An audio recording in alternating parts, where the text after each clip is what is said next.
TC number 1 start. Now, sir, honorable members will recall that the bill was introduced in the House of the People on the 2nd September 1953. It has had a long history, and in one form or another it has been before the public since the end of 1949.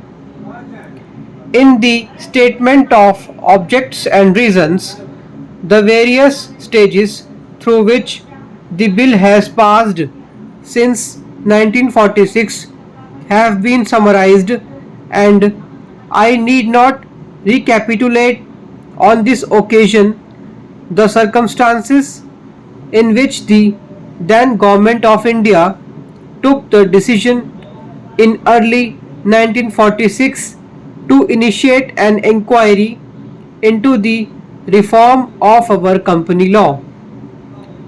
I would remind honorable members that between 1946 and 1948 the entire field of company law was carefully reviewed by two distinguished company lawyers who were appointed to recommend the broad lines on which the present Act should be revised.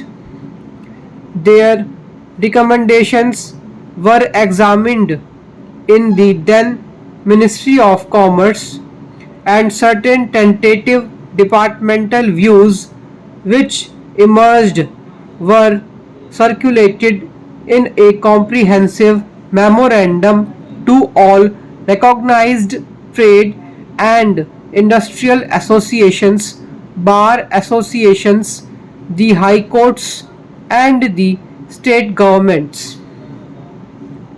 That brought us to the end of 1949. Many representatives on this memorandum were duly received from chambers of commerce, trade and industrial associations, state governments, and the general public. At the end of 1950, the Government of India appointed a committee under the chairmanship of Shri Bhabha to go into the entire question of the revision of the Companies Act with particular reference to its bearing on the development of trade and industry in this country. This committee examined a large number of witnesses in many parts of the country and submitted its report in March 1952. This report again was circulated to all state governments, chambers of commerce, trade associations, high courts, and many other bodies. At the same time, a special officer was appointed in the Department of Economic Affairs, Ministry of Finance, to examine the report in the light of the views received from the interested public and to submit proposals to government for the revision of the present Act. The bill now before the House is based largely on the recommendations of the Company Law Committee, modified in a few particulars.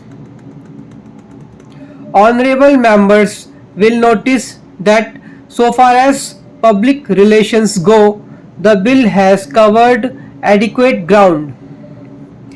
In a measure like the Companies Bill, however, which covers the entire field of the operation of joint stock companies, the limits of consultation and discussion can never be exhausted, and I would like to inform honorable members that although the bill was introduced in Parliament over 7 months ago, our officers have been engaged throughout this period in further studies and informal discussions with the interests concerned, and on occasions I have also participated in such discussions. I have also given some further thought to some of the issues arising out of the bill, and I propose at the appropriate stage to bring before the select committee any changes in the provisions of the bill which seem to me to be worthy of consideration in the light of this further examination.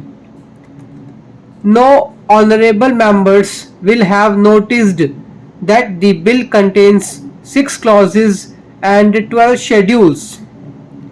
I think it is probably one of the longest legislative measures in recent legislative history, but its size might be regarded as misleading unless I make a few comments.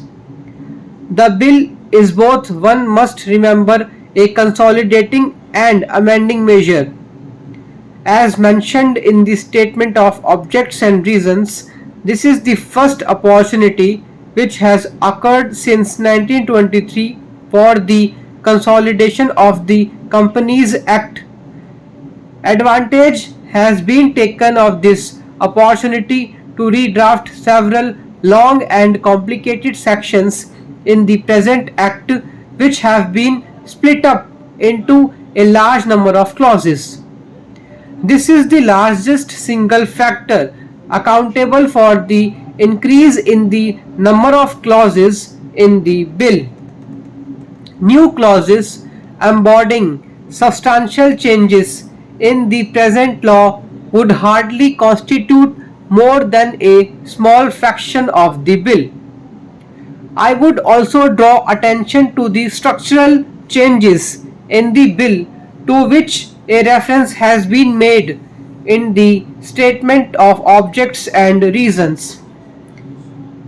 The redraft of the bill and the rearrangement of the existing chapters in the Companies Act in a more logical order have, I think, resulted in a noticeable improvement in the form of the bill, and I hope will facilitate better understanding and appreciation of the scheme. I wish that the Act, which came into effect long ago, was implemented properly. I know that the minister here is very earnest in implementing it, but unfortunately, his colleagues at the state level are appointing him. Unfortunately, no steps have been taken for trimming or toning up the administration at the state level and at the district level. They have to be taken immediately.